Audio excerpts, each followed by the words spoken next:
All right. I got to get a new chair too, bro. This shit's getting really squeaky.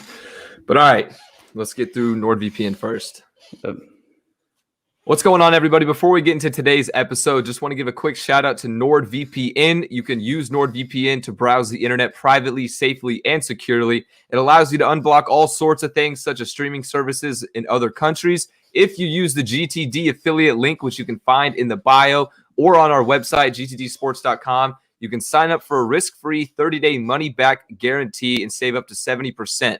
You can connect up to 6 devices simultaneously. It's available on Windows, iOS, basically whatever platform you use. I use NordVPN myself, so make sure to check out the affiliate link on our website.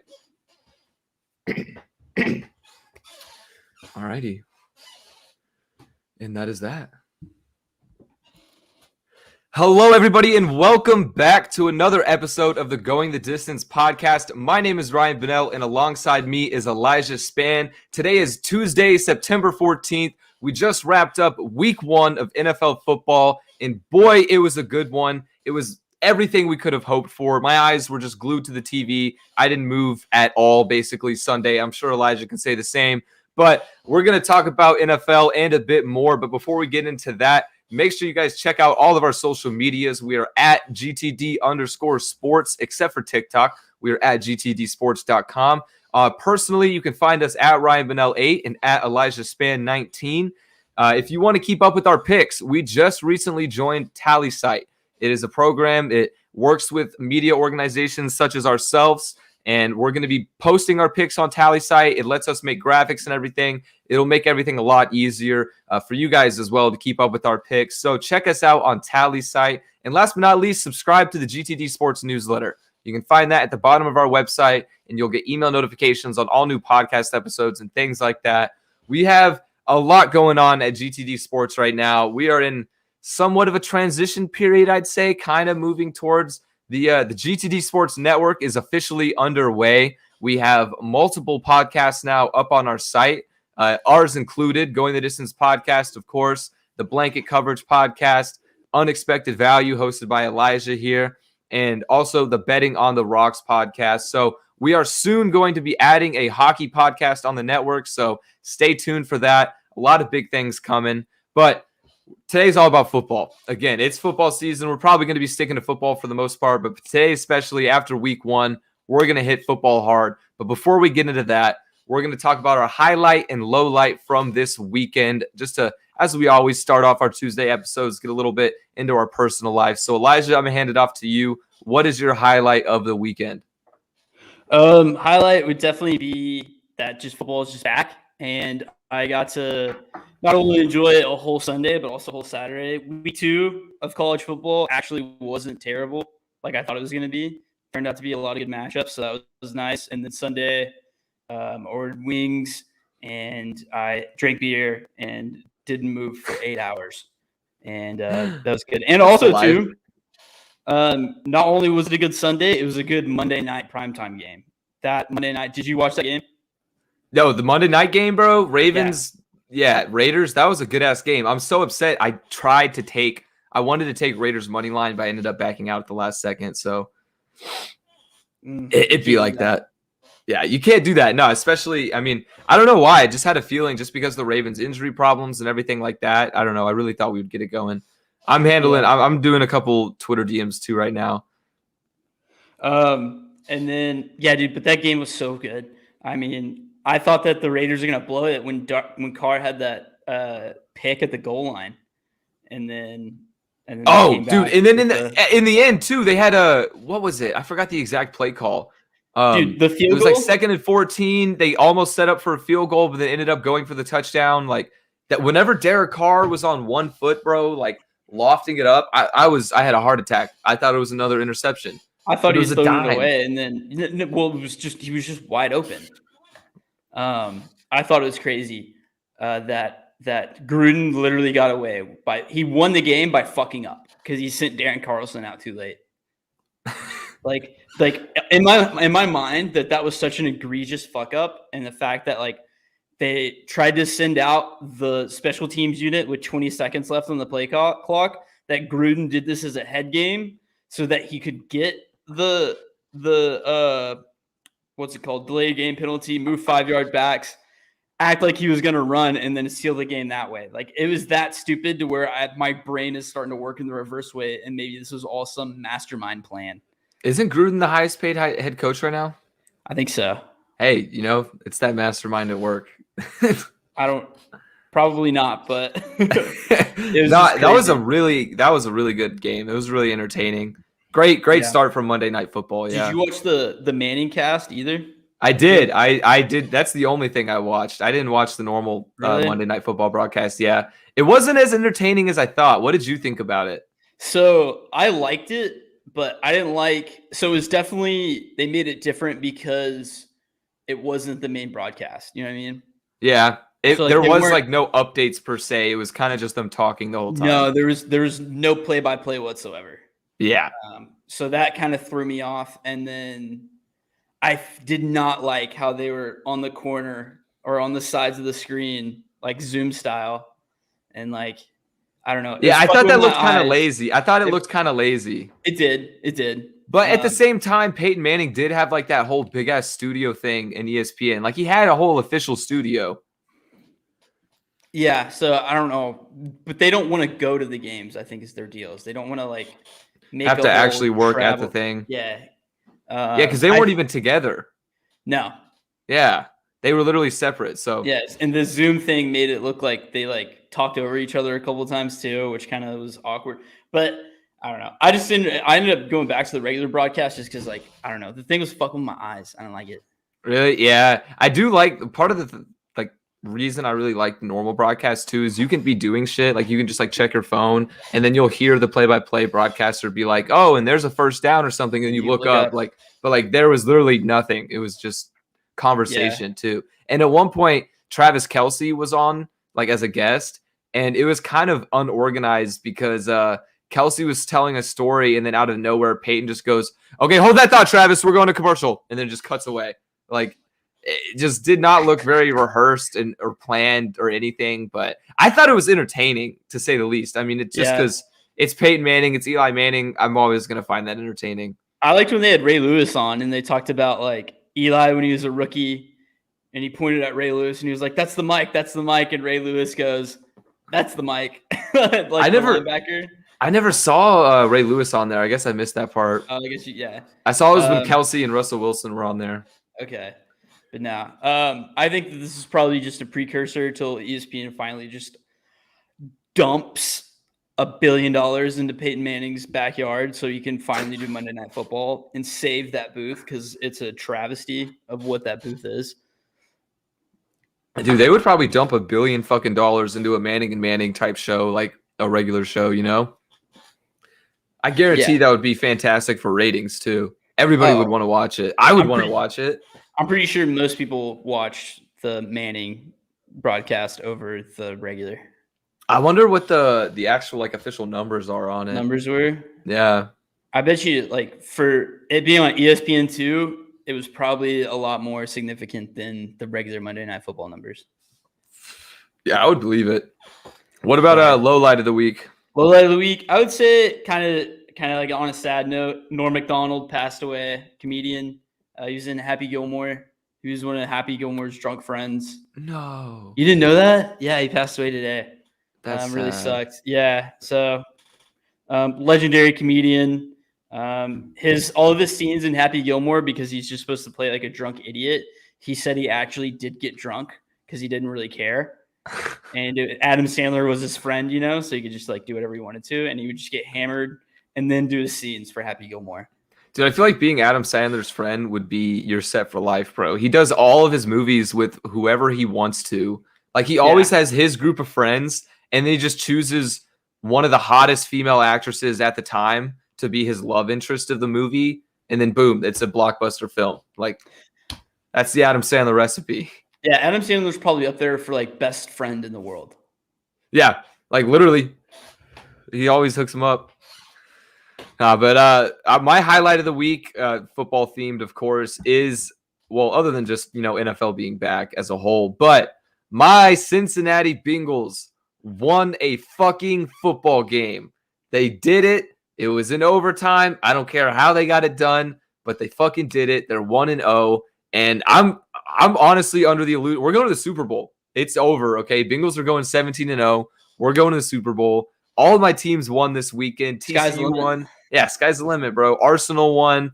Bengals won. It was a good weekend of sports for me. But my low light kind of feeds into it is that post Sunday night depression at like 10, 11 p.m. whenever you're like, God damn, I really have not done anything for the past 12 hours. I avoided all my responsibilities and just indulged in as much football as humanly possible.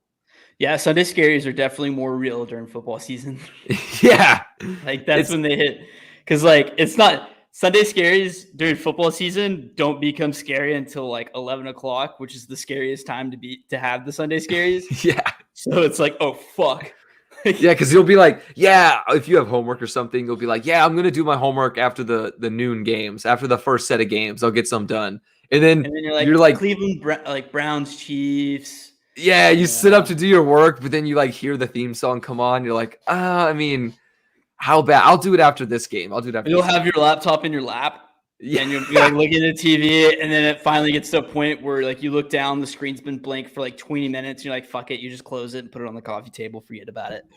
Yeah, exactly. Or you're just checking your fantasy lineup or something. Oh yeah, all the above are applicable. It's a never-ending cycle, dude. It's a never-ending cycle.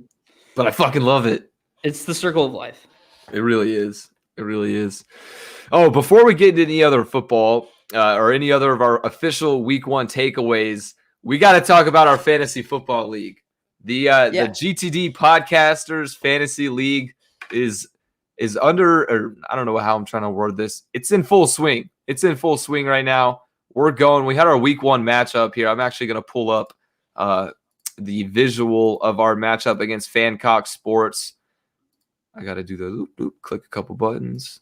All right. So as you can see, we absolutely tore it up this week. We dropped 186.26 points in a full point PPR league, which before Monday night, bro, we were winning by like 50 something. And then they had Darren Waller and Marquise Brown drop 46 points, just them. Dude, that kind of scared me for a second. Dude, that scared the shit out of me. I was like, no way we're about to lose like this. No way. But one thing I did want to point out, though, is if you come over to the league and you look at our points. Most points scored? Most points scored. We would have beat. Did you have that ready for whenever I said it? Yeah. I just downloaded the app. Wait, it's a fucking app? Yeah, you don't have the app? No, what's it called? I need that. Just rap air horn. Rap air horn? Dude, we need that on the show like full time. Ham horn. It's my favorite. I love that app. sound. It's my favorite app. Yeah, we would have beat literally anybody in the league. The only person that got close was one-on-one FCS, and they would have lost to us by 4 points. I kind of feel bad for Fancock because they had like the third best team. Dude, I know. Don't you hate when that happens? Yeah. Like you score so much, but the matchup fucks you. I've heard of a couple of leagues doing it to where they have technically 2 matchups for each week, and it's your opponent, but you're also playing against the median score. So like whatever the average score, if you go above it and you beat your opponent, then you go 2-0 for the week. Oh. Or if you like you play like somebody that goes completely off, but you had a good week and you scored more than the average bear, you go 1-1 type beat. That's interesting format. Yeah, I wish I'd remembered to implement that in one of my leagues that I'm commissioner in, but I forgot to. But it's kind of funny though when it does happen. So it's fantasy football. I figured just roll with it for another season. We did kind of luck out though on this one with what's it called? Mostert getting injured because he was only in the game for a short amount of time. But man, our Kyler Murray and DeAndre Hopkins stack was the best idea we've ever had in the history of ever. Like, yes, fucking please, dude. Yeah. 60 points, just the 2 of them. They're gonna do it every single week. Yeah, I am a bit nervous though about Josh Jacobs as our RB2. I mean, he did get he did get 17 points. He did get 17, but I don't know. Kenyon Drake got a bit of carries last night. I feel good about him because when he did run the ball, he looked okay. He didn't look bad. I mean, but 10 carries, 34 yards. That's nothing crazy. He's gonna get a lot of touchdowns because he's gonna be very goal line. Kenyon Drake is not gonna get goal line touches over Jacobs. Probably not. So I mean, I just don't like relying on touchdowns for running backs. I don't know. It makes me nervous. It's a hard knock life, dude. It's hard knock life. Hard knock life. I just feel like when going back to the DeAndre Swift thing, I just feel like he's gonna get hurt because he got hurt a lot last year. Andy was nicked up before he started. Andy might have murdered somebody. If you saw that, I did see that, but okay, he's probably fine. Not. No, he's probably fine when it comes to a murder. Is not what you want to say. I mean, I don't know the whole story, bro. It's just a little report that leaked, No, yeah, but anyway, he had like a groin thing going in too, so I just feel like he's kind of. I'd be worried about him too, even though he also had a good first week. Plus, he's splitting a lot of carries with Jamal Williams too. Jamal Williams did actually go off. He had like 25 fantasy points as well. He's on. Dude, I love this sleeper feature. How it has like a recap of the week. It says the bench warmer of the week, like who started the best quarterback, who started the best kicker, all this shit. Yeah, tells you awesome. Yeah, it's fucking cool. I like it. No, dude, sleeper's the way to go. We overachieved our projection by 27%. Hell yeah, dude. Overachiever. That's what you like to see. That's what you like to see. Mm-hmm. Mm-hmm. Yeah, I mean, other than that, I think the only thing I'm really nervous about going forward is Terry McLaurin. Now that Ryan Fitzmagic got hurt, I don't know how much I trust Heineke to get him the ball. Well, maybe spin zone. He's going to rely on Terry McLaurin to make plays even more now. So that is the thing with like backup quarterbacks is they do tend to rely on veteran receivers a bit more. I mean, but it's just whether or not they can deliver accurate passes. That's true. I haven't seen a lot of Heineke. But I mean, I remember Teddy Bridgewater a couple of years ago during Michael Thomas's record-breaking year. He was feeding him the ball just as much as Drew Brees was. So I actually really like Heineke, though. I don't know why, but I just have a good feeling that he's going to pop off. Yeah, I mean, I would hope so because the football team is not going to consider signing Cam Newton because of Heineke. They have Heineke. Dude, it's so weird just hearing the football team still. Yeah, I wonder when that name change is going to come. I think they're going to announce it sometime this year. I hope so, dude. They need to do something. I would honestly be okay if they stuck with football team. Really? Yeah, I think it's funny now. I mean, to an extent, yes, I do think it's funny, but I don't know. I mean, it's so dumb. Every time I see WFT, like their abbreviation, Washington Football Team, my brain instantly goes to what the fuck. Like that's all I can think about. So it's a bit of a mind fuck. I do like their new logo with the W, even though it kind of resembles Western Michigan a little bit. Yeah. But I mean, the branding's fine. I saw a meme that said, because you see the sewer pipe bust and cover poop water and all the fans at the Washington Football Team stadium. No, what? You didn't see that? No. Oh, dude. Did that fucking happen? You Google it right now. Pull it up. Okay, wait. So what is it? No, this is a pipe busted in the stands and it got all over, and it was a sewage pipe and it got over fans. What stadium? At the FedEx. So like the football team stadium. All right, you didn't see that? I did not see that, bro. What? Dude. That's sewage. Oh God, pipe busts over. Is there a video of it? Yeah.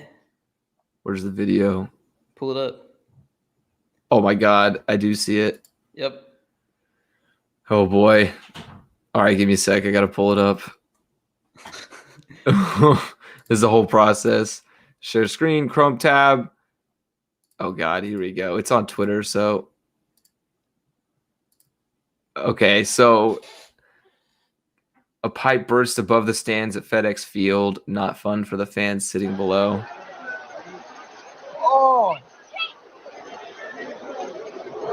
Oh no, those people are soaked. Yeah, she's soaked. Oh my God, it's sewage too? Yep. Bro. Apparently they all either like got moved to a suite or they got suite tickets or something like that. I was about to say the Washington football team's got to pay some sort of reparations. That's a lawsuit. Yeah, that's fucking disgusting, though, man. But I saw a meme that said Washington fecal team. Enjoyed that. That's pretty good. Enjoyed that a lot. Oh, that's disgusting, dude. I don't like that one bit. I know, but our fantasy team, though, all in all, fantasy team's looking good. Looking forward to it. Who's our next matchup, actually? Our week 2 matchup is against one-on-one fantasy sports consultants. So they were the second highest performing team last week. So definitely that's gonna be a tough matchup. So it's a little Chiefs Ravens matchup. Little Chiefs. What do you mean? Like, you know, 2 of the best teams. Okay. I was about to say I wouldn't put the Ravens up there. What? I don't know. Last year, I mean, it's whatever in the AFC. Chiefs Bills. Chiefs Bills. There we go. Chiefs Bills. That's what's coming up. No, but so after week 1, we wanted to kind of highlight some of our biggest takeaways from the first week of NFL. And first things first, there's plenty of takes we could give. Is that the rap air horn again? Yeah, it's just, I closed the phone and, you know. You should set that as a ringtone or some shit. Every time you get a text, you get a phone call, it just doesn't stop. Dude, I would love it to make it my alarm so that way I just wake up hype as fuck. I feel like you would wake up wanting to kill yourself or somebody. I mean, eventually, but like for like the first 2 days, you're like, wake up, fucking. That horn to me is more like MLG Gamer. You remember those memes and stuff? Really? MLG Gamer memes. No. It would always have that blast horn at the end. I don't know. Good old times. But let's get into some takes. So first up, there's plenty of ways we could go about this. I wrote mine down. I probably had at least 10 different NFL takes that I could have gone through. But these were 3 of my favorite that I felt most strongly about.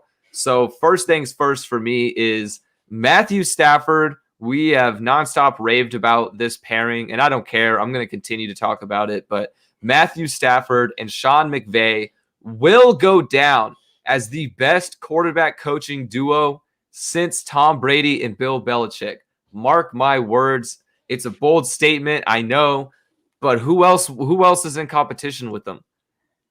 I heard somebody say Aaron Rodgers and Matt LaFleur last year, but I mean,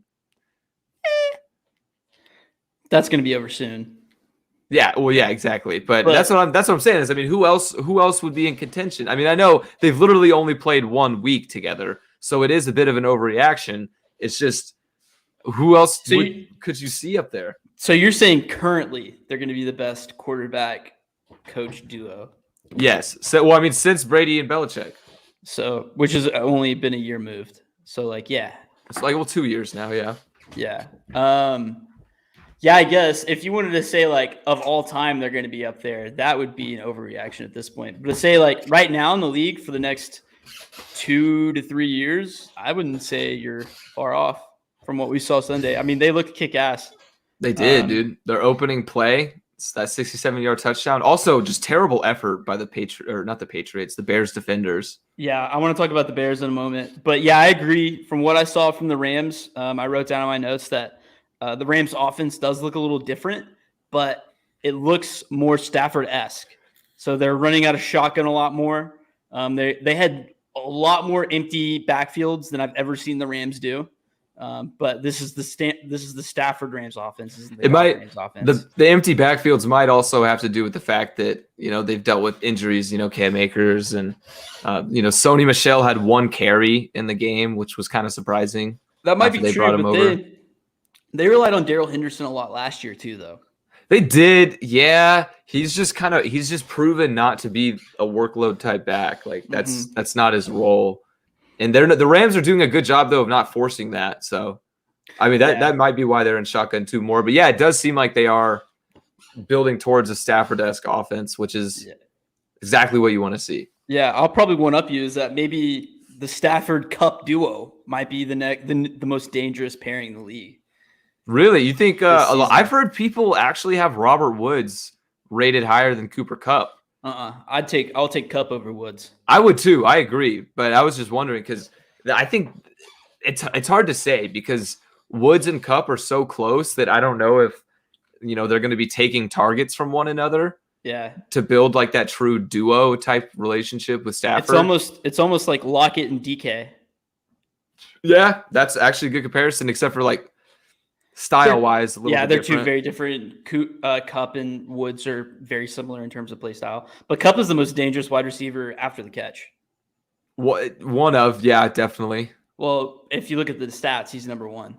Okay, like yards after catch? Mm-hmm. Okay. Well, there's a lot that goes into it too, not just like straight up yards after catch.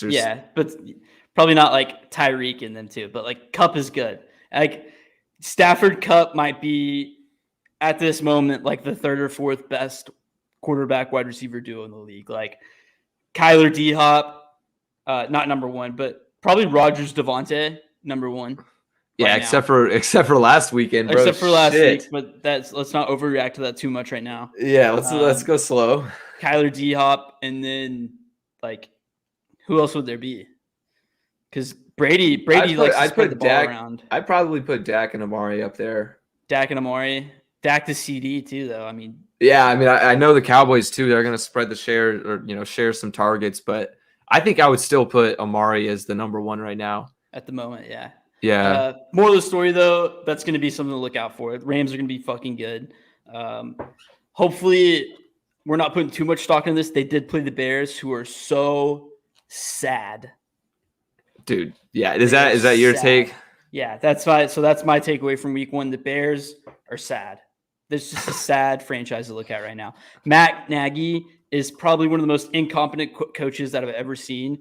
Everything that he does is just so uninspiring. Like the 4th down attempts that he had, the 4th and 15 when he could have kicked a field goal, the 4th and 10 where they didn't even really have a real play call. Even when he brought Justin Fields onto the field, like it seemed very uninspired with what he did. He didn't really throw with him.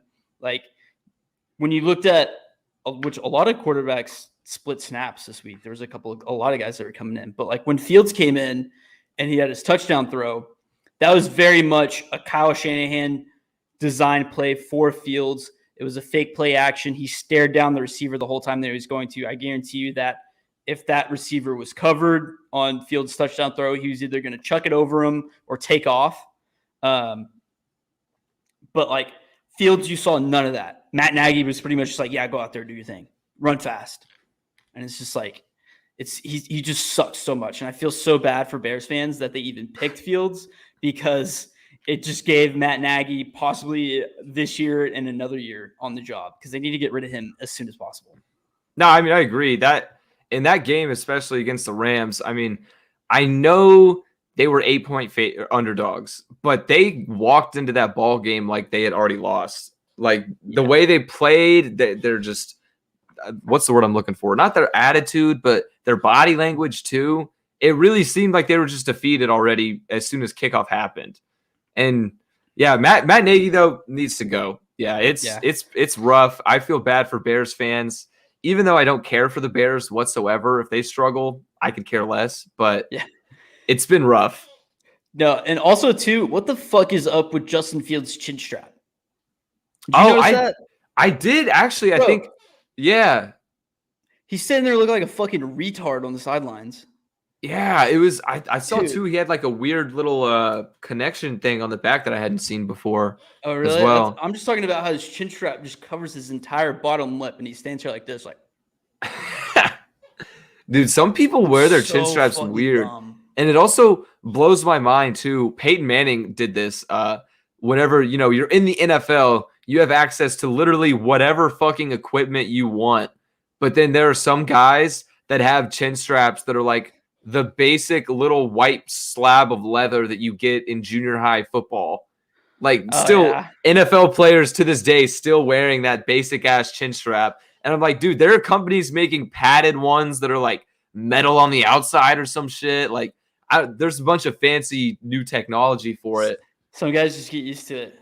That's true, yeah. I guess they like what they like. I forgot because Fields did that shit too at Ohio State. I forgot that he did that, and he looks like a fucking T-Rex. Like I didn't notice that as much, dude. It bothers me so much. Somebody needs to tell him. Somebody needs to go up to him on the sidelines and be like, "Hey, you do know you look fucking stupid, right?" He probably didn't care, dude. I don't know. Probably not. He's like, Comfortable.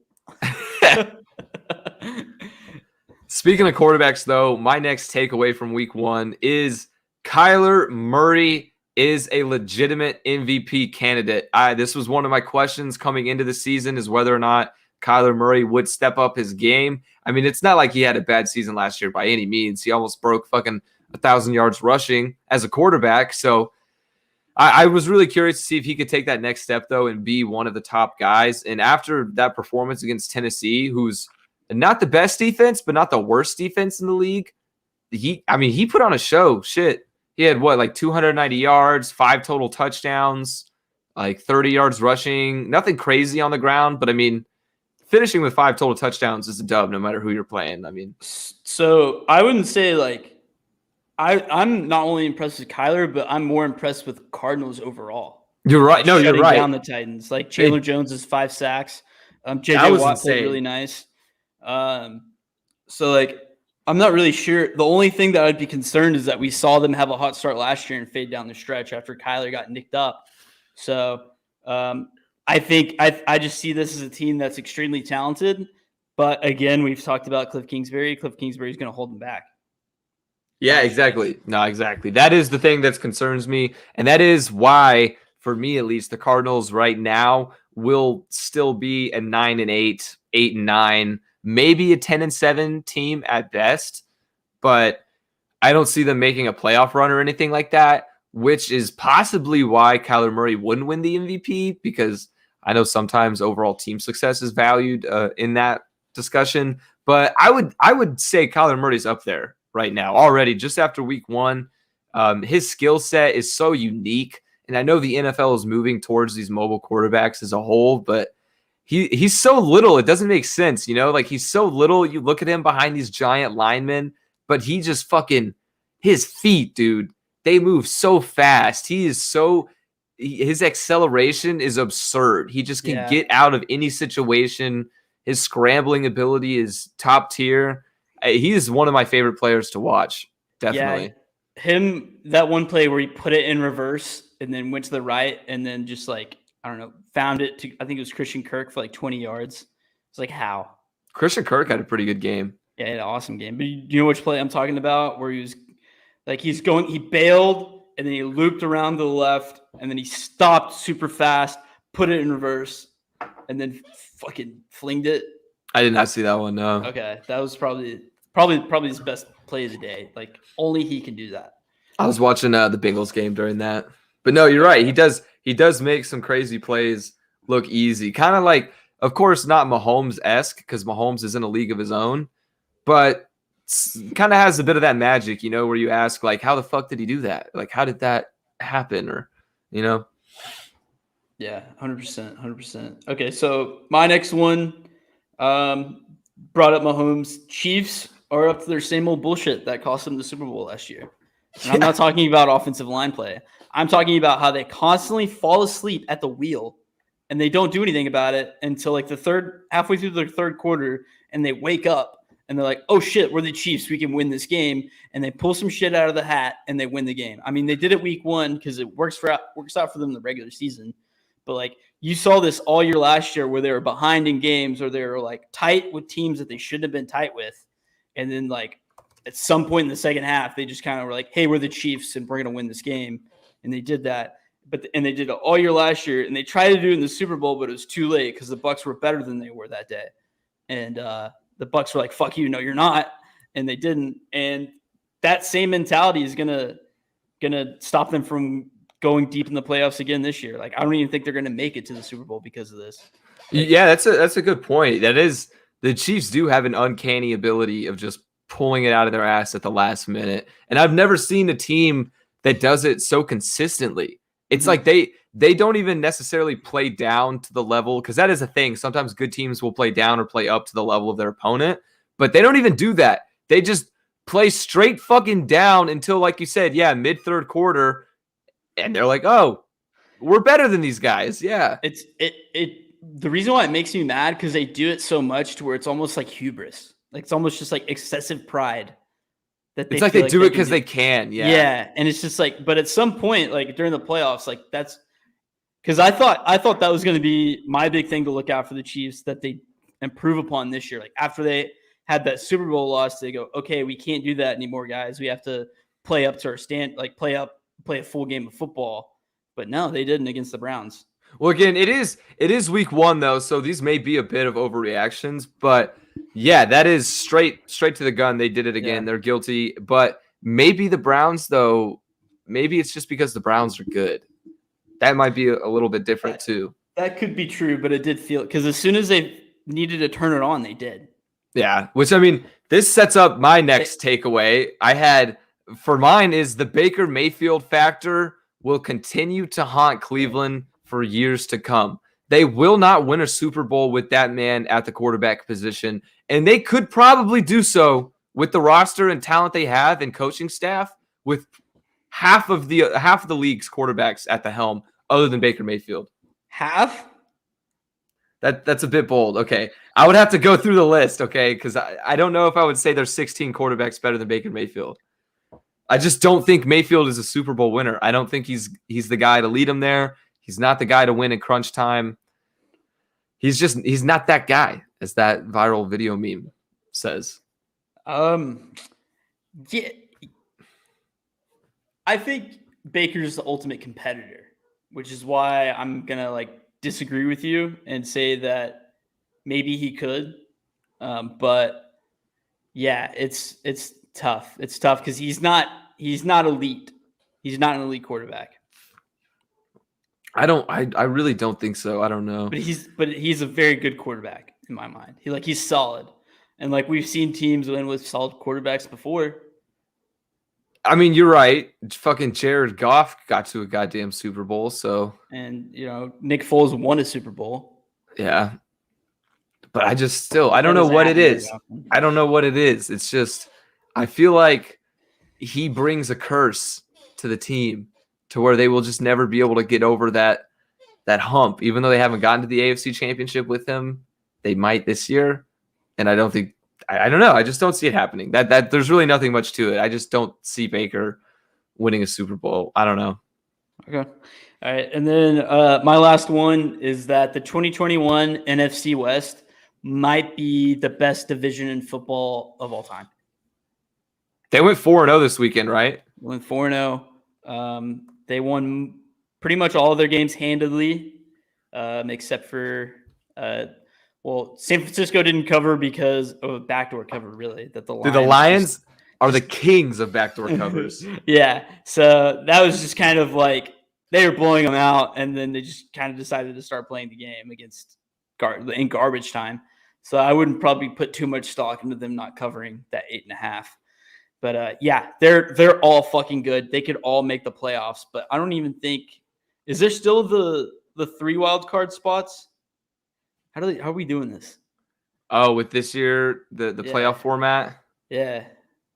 I think it's 2 – hold on, let me see. 21 NFL playoff format. Because if that's the case, we could see the entire NFC West going to the playoffs. Ooh. How do the 2021 playoff format work? 7 teams from each conference. So, 3 wild cards. Yep. Yeah. I would say if I had a week 1 overreaction, that's going to be each team from the NFC West is going to make the playoffs. Honestly, ironically, I think the 49ers actually might finish last in that division. And they're really good. I'm not really buying the 49ers this year. Really? What do you think their record would be? What's your record prediction for them? Dude, a lot of experts have them 12 range. 12? Really? 12 wins? Yeah, 11, 12. And I don't think that's crazy to think so, because I mean, it was really what held them back last year is they just got hurt tremendously. And they're healthier now. They did they lost Jason Verrett, cornerback, towards ACL. Oh, shit. And Mostert, but Mostert's always hurt. Yeah, Mostert's literally always hurt. They got Trey Sermon. Who is that other guy? Elijah Mitchell, too. He went off against the Lions. He had a great game. He's probably the number 1 waiver wire ad for any fantasy football player this weekend. Because I want to pick him up, but I'm 8th in both of the leagues that I'm in right now. Yeah, I tried Like, picking him up to too. you, like we're not gonna get him in ours because we're not. The only way we're gonna get any type of good waiver wire pickup is if we lose like 6 games in a row. See, that's why I like free agent bidding. That's why I like that. Everybody gets a budget. Yeah, for waiver wire, everybody gets a budget, and it's really all just on how much you're willing to put up for the guy. I might have to look into that because sometimes the waiver wire does piss me off. Yeah, but sometimes it makes it fair. But sometimes it's like if you're mediocre, you're kind of stuck there. Yeah, unless you make some trades that turn out in your favor. But it's like, or make the right pickup, because I picked up Justin Jefferson last year off a whim after waivers cleared. Oh yeah, I got so lucky. Dude, I had a couple good waiver wire pickups last year. I'm blanking on them, but I don't know. I hope we get Elijah. It's his name, Elijah Mitchell, right? Yeah. Yeah. I don't know if we'll come away with him, but that would really help because that Latavius Murray is not going to be it. Mm-mm. Yeah, it's not going to be it for us. No. All right, what else we got? That's and I had a bonus takeaway. We don't really have to get into it too much, but I just wanted to say this. The New York Giants fucking suck. All right, that's all I needed to say. All right. I have way too much riding. I have way too much money riding on the Giants right now for them to be playing like that shit, dude. Not okay. Too much invested into Giants futures bets. And I know people were probably going to be like, "Oh, why would you bet on the Giants?" What? Cuz fuck you. That's why, okay? I thought the Giants were going to win the division, and they still have a chance considering everybody but the Eagles are 0-1. Dude, they fooled me. I thought they were going to be better this year too. Like the Giants?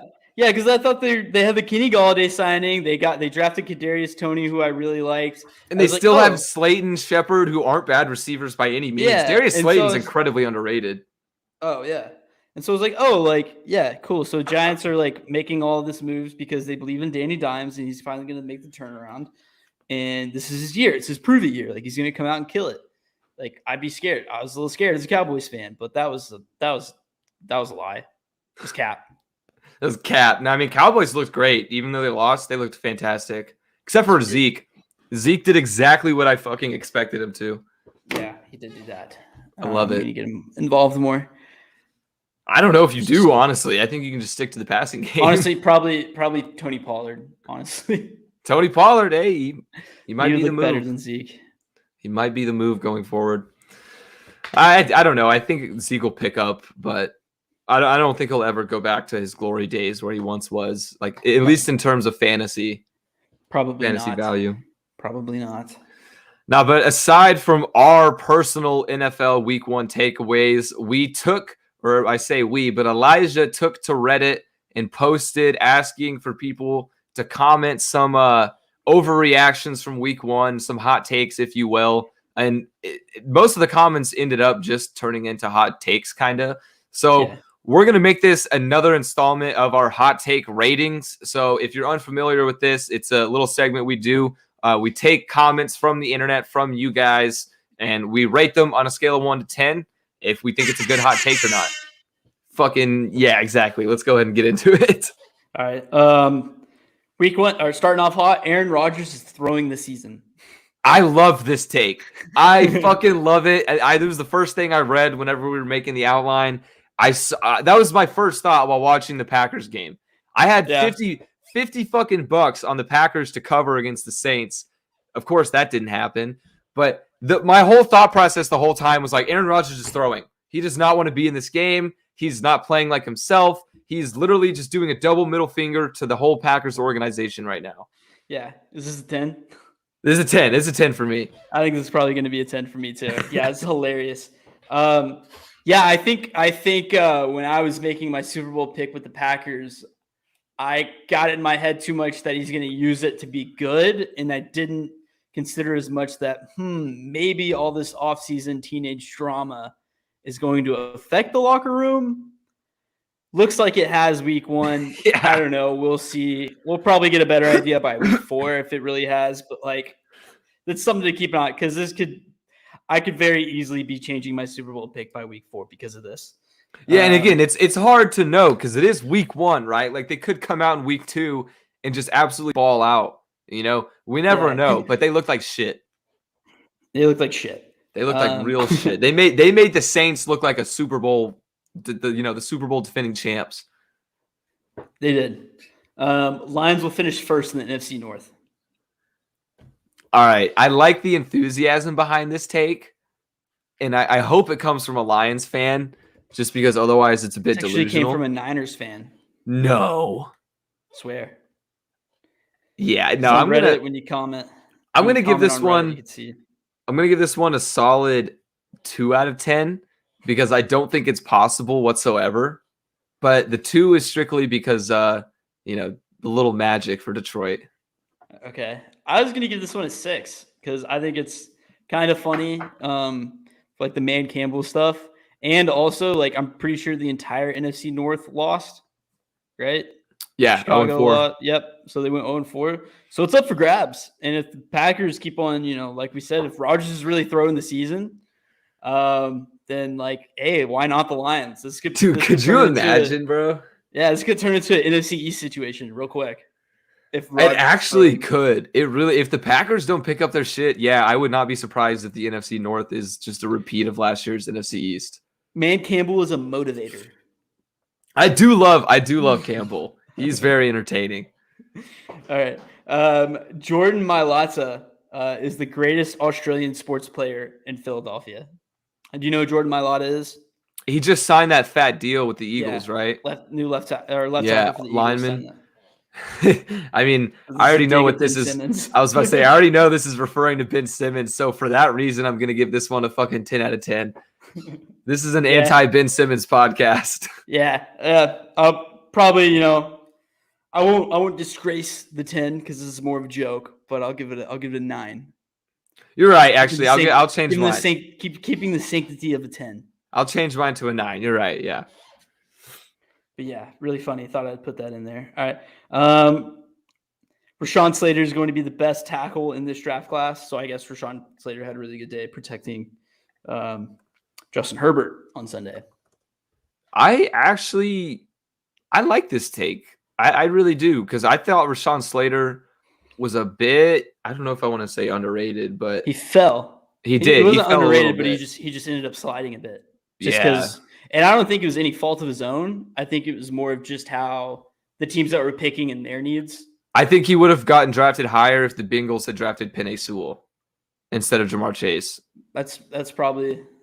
He probably would have gone up a little bit higher. Maybe even the Lions would have taken him. Maybe, but who knows?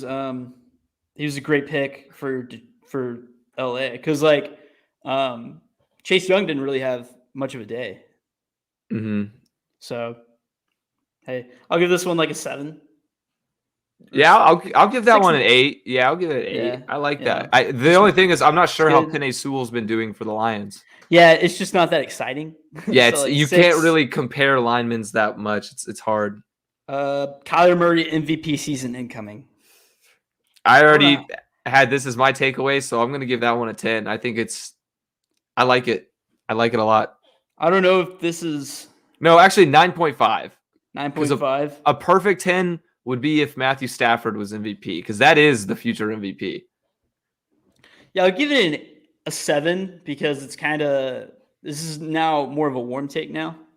But it is a little bit of an overreaction too. So 7, 8, it's not bad. All right. Here's the one that's pretty spicy. Justin Jefferson is a one-season wonder. Ooh. I have been wondering how Jefferson is going to continue after that insanely hot start. That's tough. I mean, if we're talking in terms of hot takes, that's a steaming hot, boiling hot, piping hot take. Because everybody loves Justin Jefferson. I mean, all the experts too are really high on him as well. Yeah, he's a guy everybody loves. I'm going to give that one a 9. It's not all the way at 10. There's a lot of good ones in here so far. Yeah, I'm going to give that one a 9. I know, there's no shitty ones. Yeah. We had a lot of good responses today. And there was other ones that were basically just Reddit memes. All right. For me, I'll probably give it a 9 as well. Just because that is pretty steaming. And it also came from a Vikings fan. Oh, really? Like, yeah, because when Reddit, you comment on the NFL Reddit, you have like a flare when you comment shit, and so like he had a Vikings logo. So, yeah, That's kind of so he cool how they probably do knows. that. Oh no, it's dope. I love Reddit. I love it. I need to start using it more. Dude, you gotta. Raiders defense is much improved, and they are a playoff team. Ooh, I do think the Raiders looked a lot better than I thought they would. A playoff team, though?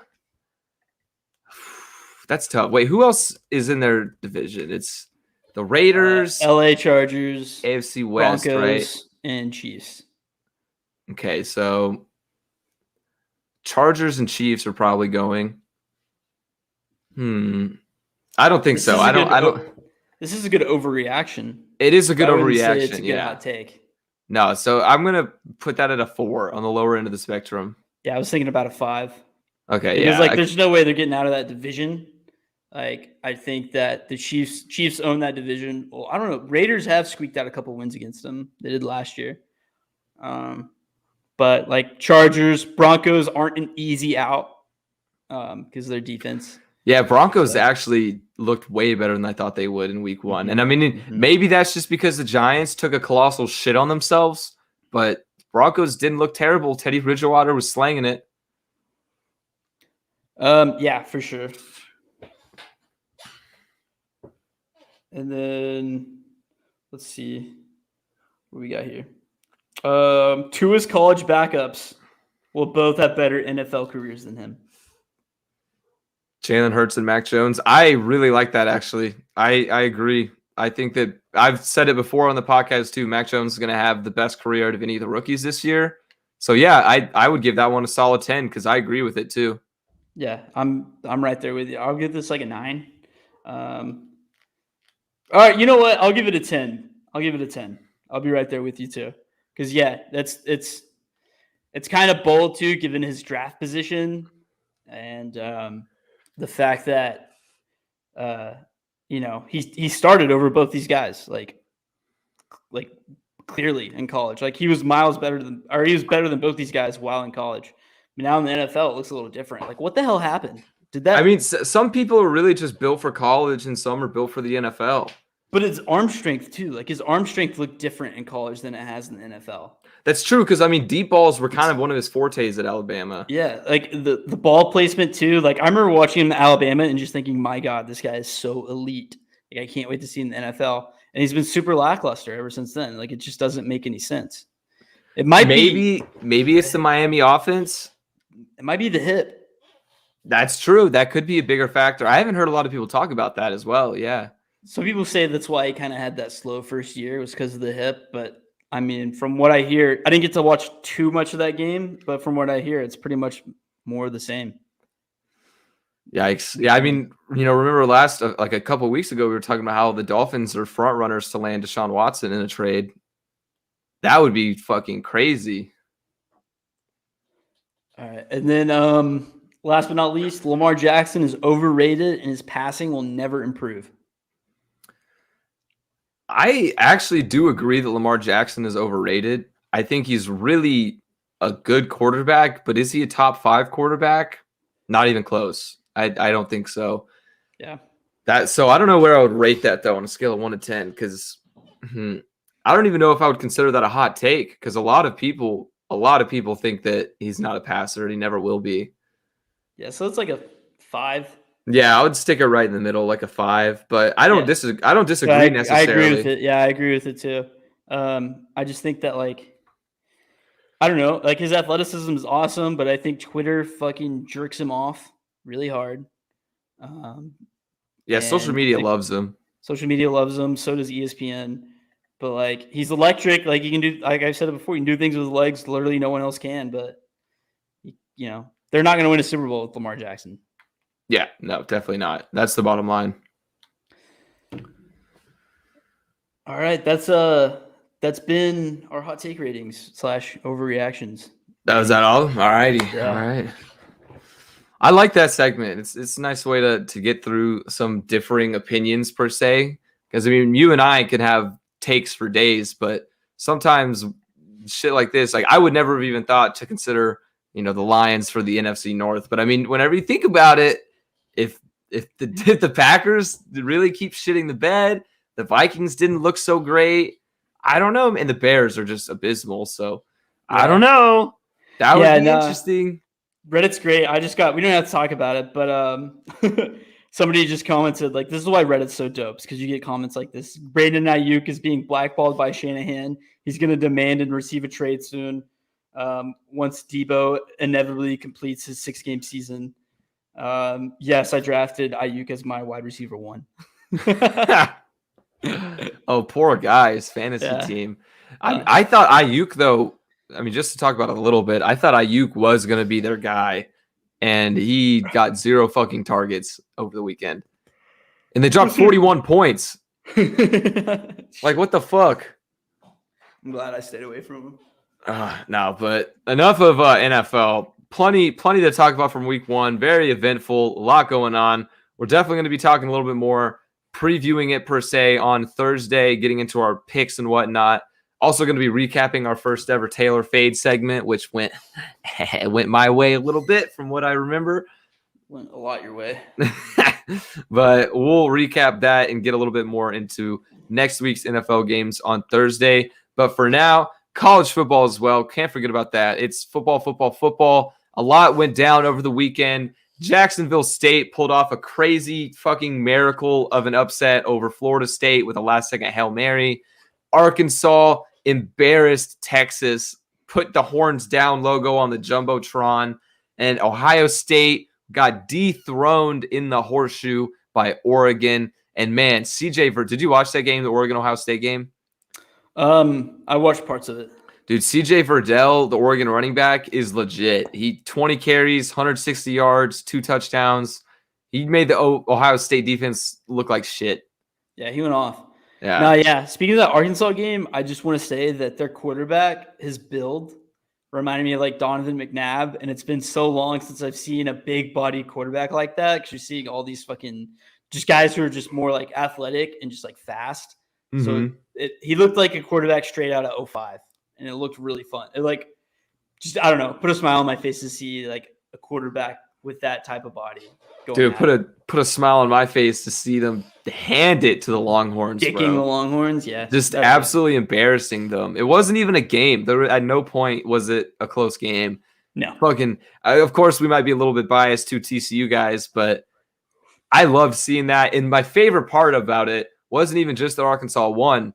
It was after the game. They put the horns down logo on the Jumbotron. And if you remember from last year, they actually made that, like after complaining to the Big 12, they made that a penalty.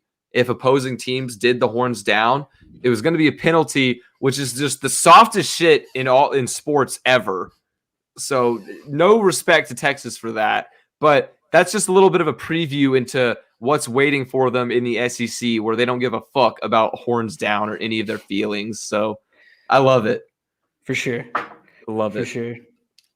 And then, but yeah, so I guess only other takeaway I'd have from this weekend is that Zach Evans, TCU running back, is an NFL prospect. Oh, he is. If he doesn't go to the NFL, bro, I don't know what. I'll never work in sports. Okay, I'm lying, but he's going to the fucking league. Like, he's insane. TCU's first ever 5-star recruit. If you don't know the name Zach Evans, you will by the end of the season. He is one of the premier backs in the country. Deserves a lot more attention. He's the real deal. If he came out after this year, which he's not because he wouldn't be eligible yet, he'd be a 2nd or 3rd round pick. Probably. Yeah. Like, he's got everything, bro. He's got burst, he's got speed, he's got power, he's got elusiveness. He can vision, pass block. The only thing that I need to see more out of him is just more pass catching. And I think the reason too that we haven't seen more pass catching is because TCU runs a running back by committee. So they always work in like DeMercado. Stupid. It is kind of stupid. We need to give that shit up real quick. We need to feed him the rock. Just give him 20 carries a game. Because before this game against Cal over the weekend, Zach Evans, his highest carries in a game, I think, was 14 or 12, something like that. Give him 20. Give him 20 carries a game. That's over. That's over with. Feed him the rock. Because he handled it. He handled it so well. Dude, anytime he came in, like, it was a guaranteed like first down. If like, feed him the rock. Yeah, he's absolutely insane. Be on the lookout for the name Zach Evans. But speaking of TCU, speaking of the Big 12, we just mentioned Texas departing for the SEC. Of course, we talked about it a while ago when all that first went down with Texas and Oklahoma leaving, but we have yet to give our take on the Big 12 expansion. So about this past week, the Big 12 formally extended invitations to 4 schools: BYU, Cincinnati, Houston, and UCF. And these 4 schools have been invited to join the Big 12 and expand. BYU is going to be joining in 2023, while the other 3 schools are no later than July 1st of 2024. How that works, I have absolutely no idea. I don't understand if BYU's coming 1 year sooner or how it's going to work whenever Texas and Oklahoma leave. I really don't have the answer to that. I tried to figure it out, but there's no concrete explanation anywhere. So all you know is that new teams are coming to the Big 12. Big 12's expanding. So Elijah, what is your take? Not so much from a TCU perspective, but from a college football as a whole perspective. What's your take on this move? How's it going to affect everything? So we kind of talked about this a little bit the other day, but like it's going to be the Power 4 conferences. The era of Power 5 is dead at this moment in time now. And it's going to be like Power 4 group of 6. But the Big 12 is going to be the best damn group of 6 school out there. Also, too, it might even, the more I kind of think about it, the more I'm like trying to hype myself up about it and like talk myself into it. We might even be able to compete with the Pac-12. Like, because we're adding good schools. Like Cincinnati's really good right now. Hopefully they can keep that momentum up in a couple of years. I don't know. They got to hold on to Luke Fickell, their coach. They got to hold on to him. USC's going after them hard. Yeah, I don't blame them. Yeah. UFC's been good for a couple of years now. BYU is always like fielded a pretty good team. Jaron Hall, did you watch him play in the Holy War this weekend? I did not know. He's their quarterback right now is pretty fucking good. He plays just like Zach Wilson. And then Houston has had pretty good teams in the past couple of years. Good basketball program. Like from what I understand, phenomenal. They're like top 10 recently, Houston. Yeah, were they a 2 seed? Yeah, in baskall, th're really good right now. Yeah. So like, fuck yeah. So like that keeps up us being a good basketball conference, even though this might upset some people, but I really don't give a shit about college basketball. That hurts me, bro. I love college basketball. That's why I said some people. But nah, like it could be worse. You know what I'm saying? Like this isn't for like, it's from a TCU perspective, like going back on it, like it could be worse. Like I feel like this will continue to be a competitive football division, and we're adding quality programs. Like from teams that we could have added from the group of 5 and outside, we picked the right teams.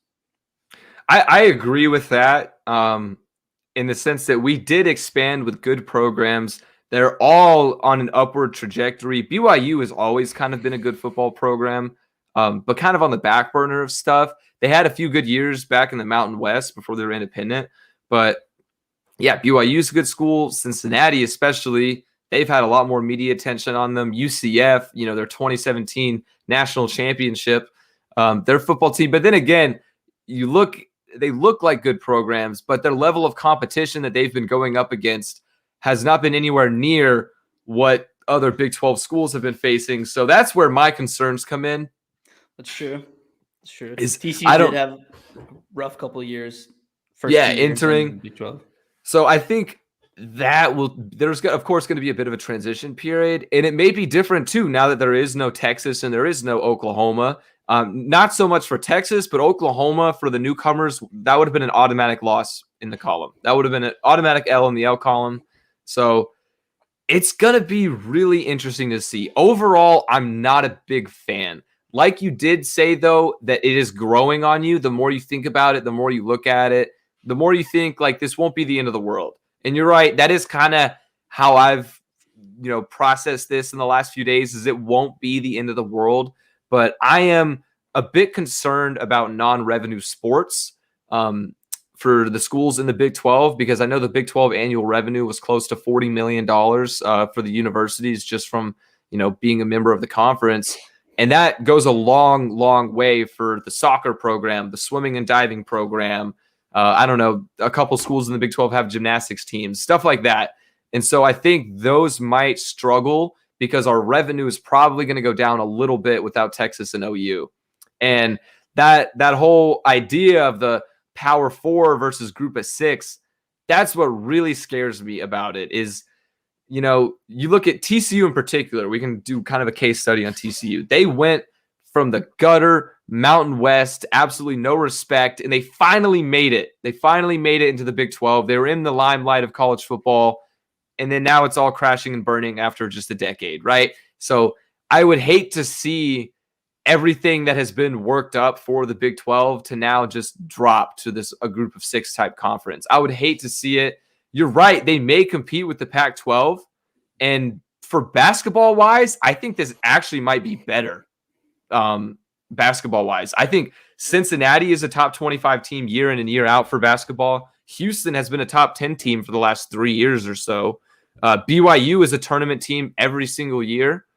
And then what else? UCF. UCF has won the NIT recently. They have a few conference appearances or tournament appearances. So basketball-wise, I think it's great. But one thing I am looking forward to is I'm rambling a bit on it now, so I'll wrap it up. But TCU, I think, could dominate the new Big 12 for football. TCU could become the king of the Big 12 like we see OU is now. I really think so. Yeah, I think you're right. I think we could. We have the potential to do it. And I don't know, maybe we can turn that to a recruiting tool and we step up our recruiting game and get some more. I don't know. It's hard to see, but I'm interested to see where this goes in the long run, for how this all turns out. But I think it could turn out to be an okay thing. Like I said, I don't think it'll be the end of the world now. I don't think it's going to be a great thing, but I don't think it's going to be a terrible thing. And I think we're still going to get able to see pretty decent football, and we still get to see some rivalries that we like, between TCU and Baylor. That is the benefit, rivalries stay. We do get to keep the close away games, because that is one thing about modern college football that makes it's just everybody forgets about geography. The regional rivalries doesn't matter. Yeah. So it's going to be nice that, Tech is still going to be playing Oklahoma State, Baylor against TCU, all these teams that have been playing each other now for over a decade, year in, year out.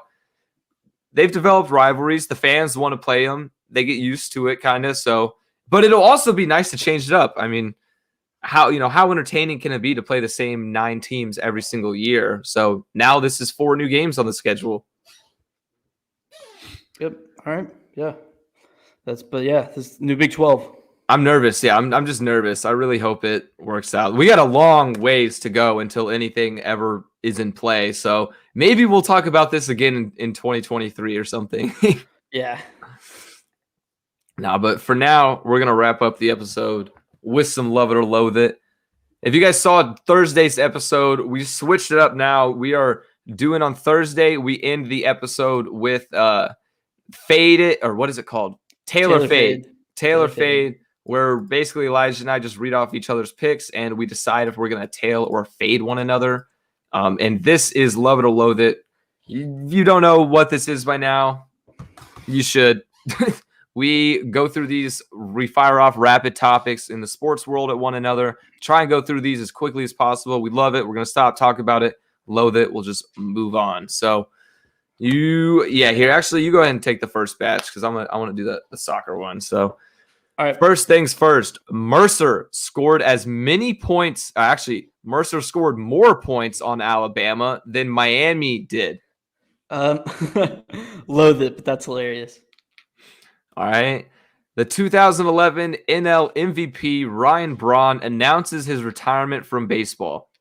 Loathe it, PEDs.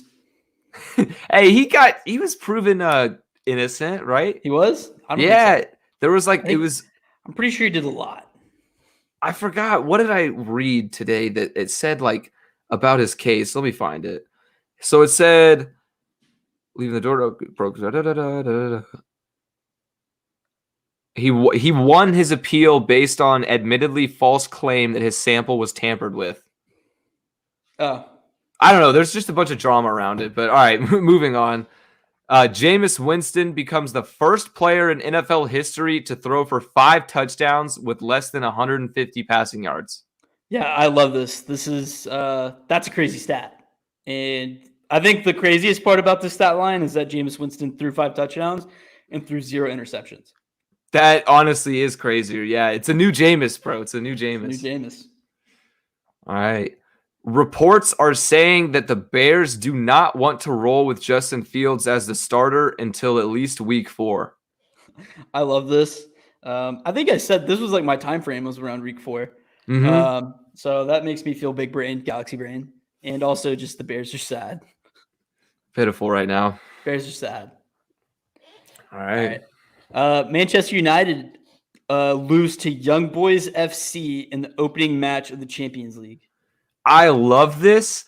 So Champions League got started today. There were a few big games. Nothing crazy, though, because it's mostly just these giant teams like Man U playing shitters. But main reason I love this is because who the fuck names their team Young Boys FC? It's one of the weirdest names in all of sports. It's kind of a small club in Switzerland. They never win anything. They're never really relevant. But they were plus 700 underdogs today against Manchester United. Cristiano Ronaldo scored. Doesn't fucking matter. Don't know how they did it, but Young Boys FC won, and I love it. I think it's always a good time seeing Man U lose. All right. The opening match. Oh, wait, no. Sorry. Jake Paul says he wants to fight Jorge Masvidal next. Oh, I love this one too. I find this pretty ironic considering Jorge Masvidal was on Jake Paul's side, like basically riding his dick the entire time before the Ben Askren fight. He was literally saying how, oh, Jake Paul's a real fighter. He can do this. So now what's going to be really curious to see is if they do end up fighting, what the press conferences are going to be like. Because if he talks any shit like, oh, you're just a fake boxer, there's literally video clips of him saying all this really good shit about Jake. So I don't know. That's going to be weird to how it pans out.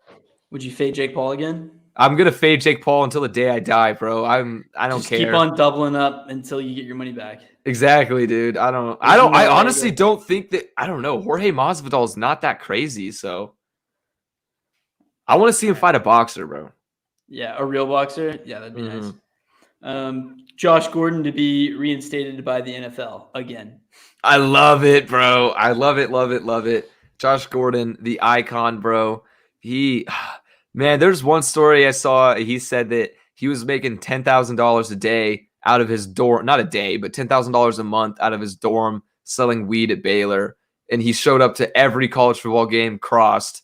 So mad respect for Josh Gordon for being able to drop 1,000 receiving yards while fucking high out of your mind. Aaron Gordon signs $92 million extension deal with the Nuggets. I'm going 4 for 4 on Lovitz this week. I really like this deal for the Nuggets. I think it was a great trade whenever they landed Gordon originally.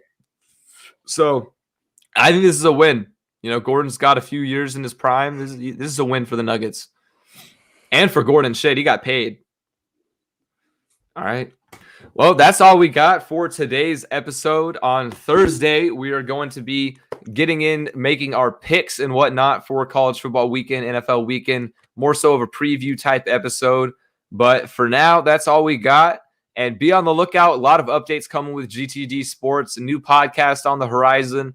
No official name yet, but it will be a hockey podcast. So stay on the lookout. Got some new writers coming. So check out our blogs, gtdsports.com for all of that. And that's all we got for this week. So see y'all on Thursday.